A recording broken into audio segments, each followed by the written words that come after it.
김주영 작가와 함께하는 오늘의 인문학 낭송. 맑은 감성과 잔잔한 음악이 흐르는 김주현님의 가을 우체국 앞에서 함께 듣습니다. 네이버 블로그 김종원 작가님과의 대화. 나는 우물을 파는 사람이다. 이어령 선생님을 15년 정도 전부터 뵙고 가르침을 얻으며 나는 우물 파는 사람이라는 삶에 대해서 깊이 사색했다. 세상 사람들에게 도움이 될 지성의 우물을 발굴하며 살아야지. 늘 새로운 것을 추구하며 다른 영역을 바라보는 이유가 바로 거기에 있다. 나는 분야를 가리지 않고 세상 곳곳에 농밀한 지성의 생명수가 나오는 우물을 파고 싶다. 결코 간단하거나 쉽지 않은 그 삶에 대해서 이렇게 표현할 수 있을 것 같다. 올해 편집자가 이런 이야기를 했다. 작가님, 저희가 작년에 인력을 내고 반응이 좋아서 그랬는지 올해 인력이 엄청나게 많이 나왔어요. 나는 모든 것이 편집자와 출판사의 노력 덕분이라고 말하며 전화를 끊고 이런 생각을 했다. 올해 나온 모든 인력이 다 좋은 반응을 얻으며 세상의 사랑을 전할 수 있으면 참 좋겠다. 우물 파는 삶을 산다는 것은 그런 것 같다. 자신의 특권과 이익을 아예 버리고 다들 잘 됐으면 좋겠다는 마음을 갖는 것.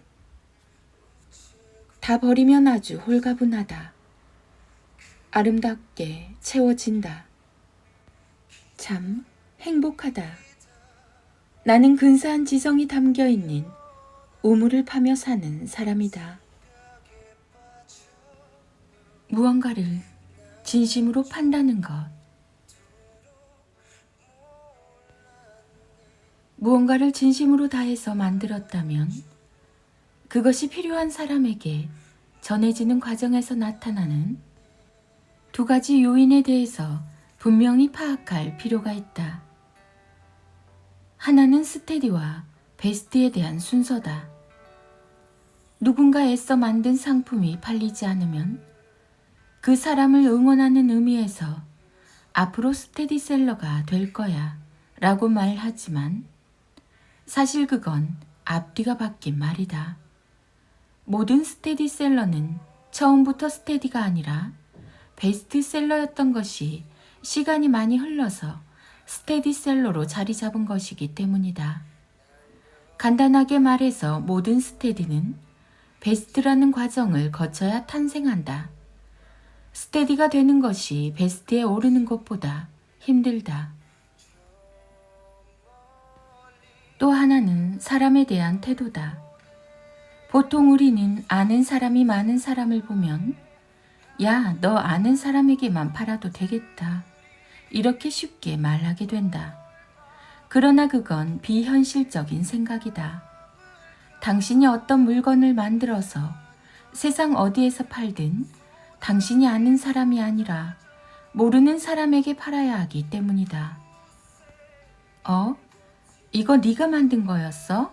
나도 샀어. 참 좋더라. 이렇게 아는 사람도 모르고 살 정도로 바뀌어야 비로소 당신이 만든 상품은 가치를 지니게 된다. 콘텐츠가 팔리는 순서와 그걸 선택하는 사람을 대하는 태도, 이 두 가지를 모르면 조금도 나아질 수 없다. 주체적 삶의 시작은 사소한 발견에서 시작한다. 꼬북칩, 초코 추러스, 홈런볼, 바나나 킥을 좋아한다. 물론 좋아한다고 엄청나게 많이 즐기는 것은 아니다. 한 달에 한 봉지 정도 즐기는 편인데 한 봉지를 매우 오랫동안 즐긴다. 한 봉지를 최소 일주일, 길게는 10일 정도로 나눠서 조금씩 즐기기 때문이다. 아주 가끔 홈런볼 3알 정도를 꺼내서 실내 자전거를 타면서 커피와 함께 즐긴다. 물론 사색과 지피를 동시에 진행하면서 말이다. 그럼 당연히 이런 질문이 쏟아진다. 봉지 과자를 그렇게 즐기면 나중에 눅눅해지지 않나요? 물론이다. 그래서 내게는 최소 일주일에서 길게는 2주일 정도는 눅눅해지지 않게 만드는 특별한 방법이 있다. 지금 내가 전하고 싶은 이야기는 과자 즐기는 법이나 욕구 절제하기가 아니다. 더 중요한 삶의 태도에 대해서 말하고 싶다. 일단 내 목표는 과자를 공격하는 게 아니다. 실내 자전거를 타면서 적당히 3알에서 5알 정도만 커피와 즐기면 그걸로 충분하기 때문이다. 그럼 이런 변화가 따라온다. 봉지 과자를 2주 동안 최고의 상태로 즐기려면 어떻게 해야 할까? 이 질문은 내 삶에 큰 변화를 이끌었다. 뜯는 즉시 다 해치워야 한다는 생각으로 접근하면 변화나 특이점은 찾아내기 힘들다. 하지만 2주의 보관법을 찾기 위해 나는 시작부터 방법을 바꿔야만 했다. 봉지를 뜯는 방식부터 새롭게 바꾼 것이다. 신경을 최대한 쓰지 않는 선에서 매우 섬세하게 보관하는 방법을 찾았고, 실제로 2주 이상 방치해도 원래의 식감을 잃지 않게 유지하는 법을 스스로 터득했다. 그걸 터득하는 과정에서 나는 과학과 건축, 그리고 글쓰기의 법칙과 이론을 배우기도 한다. 하나를 실천하기 위해 필요한 다른 분야의 지식을 눈으로 배우고 습득하는 것이다. 봉지 과자는 일단 뜯으면 맛이 변하니까 최대한 빠르게 다 먹어야지라는 생각도 좋다. 다만 그건 식욕이나 과자의 특성에 맞게 자신을 맞춰가는 느낌이라 개인적으로 마음에 들지 않을 뿐이다. 그래서 나는 내 삶을 중심에 두고 과자를 바꾸기로 결정한 것이다. 내게 필요한 건 하루에 과자 5알이야. 하지만 그런 상태의 봉지 과자는 팔지 않으니 기존의 과자를 오랫동안 즐길 방법을 찾아보자. 무엇을 중심에 두고 생각하느냐에 따라서 맞이하는 현실도 발견하는 지점도 전혀 다르다. 예를 봉지 과자로 들어서 크게 와닿지 않을 수도 있다. 하지만 삶의 모든 부분에서 적용과 실천이 가능하니 각자 스스로 바꾸고 싶은 곳에 적용한다면 다른 미래가 보이며 그 사실에 경탄하게 될 것이다. 사람들은 말로는 어느 자리에 가든 네가 그 공간의 주인이 되어야 한다라며 주체적인 삶의 가치를 강조한다.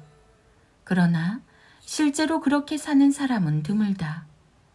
능력과 의지가 없는 것이 아니라 그게 무엇이며 어디에 그런 삶이 있는지 발견하지 못해서 그렇다.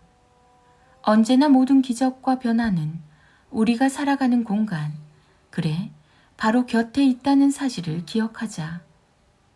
발견도 실천도, 그리고 변화도 늘 지금 여기에서 시작하는 거다. 인문학의 대가 김종원 작가님의 하루 한 장 365 인문학 달력. 아이들과 엄마의 일력 낭송이 이어집니다. 인문학 달력 1월 16일. 책에서 얻는 지식은 입이 아니라 삶에서 나와야 한다. 책에서 얻는 지식은 입이 아니라 삶에서 나와야 한다. 1월 16일 인문학 달력. 책에서 얻은 지식은 입이 아니라 삶에서 나와야 한다.